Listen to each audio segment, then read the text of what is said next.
ಬೇಕು ಅಂತ ಬೆಂಗಳೂರಿಗೆ ಬಂದ ತಕ್ಷಣ ಸೊ ಏನೋ ಒಂದಿಷ್ಟು ಆಲೋಚನೆಗಳಿರುತ್ತೆ. ನೀವು ಜೊತೆಗೆ ಜರ್ನಿ ಮಾಡಿದ್ರಿ, ಸೊ ಹಾಗಾಗಿ ಹೇಗಿತ್ತು ಅವರ ಜೀವನ ಶೈಲಿ? ಏರ್ಪೇರ್ ಕಂಡಿದ್ದಾರೆ, ಬೆಂಗಳೂರಲ್ಲಿ ಕೂಡ ಸುಲಭ ಜೀವನ ಇರಲಿಲ್ಲ, ಅದನ್ನ ಹೇಗೆ ಹೇಳ್ತೀರಿ ಅಂತ?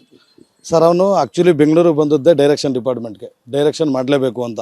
ಈಗಲೂ ಕೂಡ ಅಚಾತುರ್ಯವಾಗಿ ಅವನು ನಾನು ರೆಕಗ್ನೈಸ್ ಆಗಬೇಕು, ರೆಕಗ್ನೈಸ್ ಆಗೋಕ್ಕೆ ಏನು ಮಾಡಬೇಕು, ಒಂದು ಶಾರ್ಟ್ ಮೂವಿ ಮುಖಾಂತರ ಮಾಡಿದ್ರೆ ಬೆನಿಫಿಟ್ ಆಗುತ್ತೆ ಅಂತೇಳಿ ಫಸ್ಟ್ ಒಂದು ಸೆಲ್ಫಿ ಬಗ್ಗೆ ಒಂದು ಶಾರ್ಟ್ ಮೂವಿ ಮಾಡ್ದ. ಅದು 10,000 ರೂಪಾಯಿ ಖರ್ಚಾಯಿತು, ದೊಡ್ಡ ಹತ್ರ ಮಾಡ್ದ. ಅವನು ಸೆಟ್ ಬಾಯಾಗಿ ಕೆಲಸ ಮಾಡಿ 1,000 ಕೂಡಿಕ್ಕಿ 2,000 ಕೂಡಿಕ್ಕಿ 10,000ನ ಅವನದೇ ಸ್ವಂತ ಬಜೆಟಲ್ಲಿ ಹಾಕೊಂಡು ಆ ಶಾರ್ಟ್ ಮೂವಿ ಮಾಡಿ ಬಿಟ್ಟಿದ್ದು.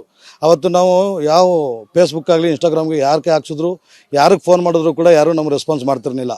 ಅವತ್ತು ಕೂಡ ನನ್ನ ಯೂಟ್ಯೂಬಲ್ಲೇ ನನ್ನದೇ ಒಂದು ಮೇಲ್ ಐ ಡಿ ಕ್ರಿಯೇಟ್ ಮಾಡಿಕೊಂಡು ನನ್ನ ಯೂಟ್ಯೂಬಲ್ಲೇ ಅಪ್ಲೋಡ್ ಮಾಡಿದ್ದು.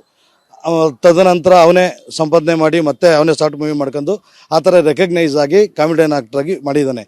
ಬಟ್ ಅವನ ಮನಸ್ಸಲ್ಲಿ ಉದ್ದೇಶಪೂರ್ವಕವಾಗೆಲ್ಲ ಇರೋದು ಒಬ್ಬ ಡೈರೆಕ್ಟರ್ ಆಗಬೇಕು ಅಂತ ಭಾಳ ಆಸೆ ಇದೆ ಅವನಿಗೆ.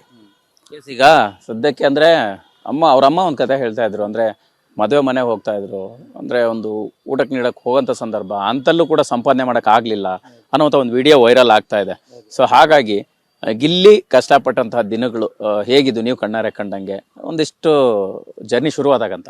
ಸರ್, ಏನಂದರೆ ನಮ್ಮ ಹಳ್ಳಿಲಿ ಎಲ್ಲೂ ಕಷ್ಟಪಟ್ಟಿಲ್ಲ ಸರ್. ಯಾಕೆಂದರೆ ನಮ್ಮ ಹಳ್ಳಿ ಜೀವನ ಆಗಿರೋದ್ರಿಂದ ನಮಗೆ ಊಟಕ್ಕೆಲ್ಲ ಏನೂ ಸಮಸ್ಯೆ ಆಗಲ್ಲ.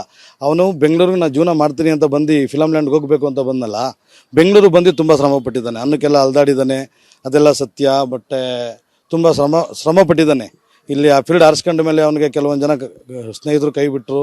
ಅವಾಗ ಅವನಿಗೆ ಜೀವನ ಅವನೇ ಲೀಡ್ ಮಾಡಬೇಕಾಗುತ್ತಲ್ಲ, ಅವಾಗ ತುಂಬ ಕಷ್ಟಪಟ್ಟಿದ್ದಾನೆ. ಬಟ್ ನಮ್ಮ ಹಳ್ಳಿಲಿ ಅಂತ ಏನು ಕಷ್ಟಪಡುವಂಥ ಸ್ಥಿತಿ ಏನಿಲ್ಲ.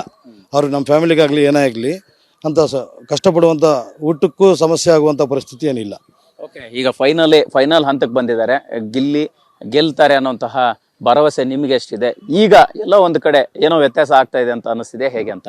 ಖಂಡಿತ ಅನ್ನಿಸ್ತಿದೆ ಸರ್. ಯಾವತ್ತು ಪ್ರೋಗ್ರಾಮ್ಗಳು ಕಲರ್ಸ್ ಕನ್ನಡಕ್ಕೂ ಒಳ್ಳೆ ರೆಪ್ಯುಟೇಷನ್ ಇದೆ. ಅದು ಯಾವತ್ತೂ ಪಾರದರ್ಶಕತೆನೇ ಇರಬೇಕು. ಇವತ್ತು ಅಭಿಮಾನಿಗಳು ಸಪೋರ್ಟ್ ಮಾಡೋದೆಲ್ಲ ನೋಡಿದ್ರೆ ನಮ್ಮ ಗಿಲ್ಲಿಯವರೇ ಗೆಲ್ತಾರೆ ಅಂತ 100% ನಂಬಿಕೆ ವಿಶ್ವಾಸ ಇದೆ. ಅದು ಪಾರದರ್ಶಕತೆಯಿಂದ ಜನಗಳು ಓಟ್ ಮಾಡೋದನ್ನು ಪ್ರತಿಯೊಬ್ಬ ವೀಕ್ಷಕರಿಗೂ ತೋರಿಸಿ ಗೆಲ್ಲಿಸ್ಬೇಕು. ಯಾವುದೇ ಬೇರೆ ಥರ ಸ್ಟ್ರಾಟಜಿ ಮಾಡಬಾರ್ದು ಅನ್ನೋದು ನನ್ನ ಉದ್ದೇಶ. ಥ್ಯಾಂಕ್ ಯು ಬಸವರಾಜ್, ಒಳ್ಳೆಯದಾಗಲಿ ನಿಮಗೂ ಕೂಡ. Thank you sir. ಇದಿಷ್ಟು ಗಿಲ್ಲಿ ಅವರ ಸಂಬಂಧಿ ಬಸವರಾಜ್ ಅವರ ಮಾತಾಗಿರ್ತಕ್ಕಂಥದ್ದು. ಅವರ ಜರ್ನಿನ ಆರಂಭದಿಂದ ನೋಡ್ಕೊಂಡು ಬಂದಿರತಕ್ಕಂಥವ್ರು. TV9 ಜೊತೆ ಮಾತಾಡಿರ್ತಕ್ಕಂಥದ್ದು. ಕ್ಯಾಮ್ರಾ ಪರ್ಸನ್ ಮಹೇಂದ್ರ ಜೊತೆ ಮಾಲ್ತೇಶ್ ಚೆಗ್ಗಿನ್, TV9 ಬೆಂಗಳೂರು.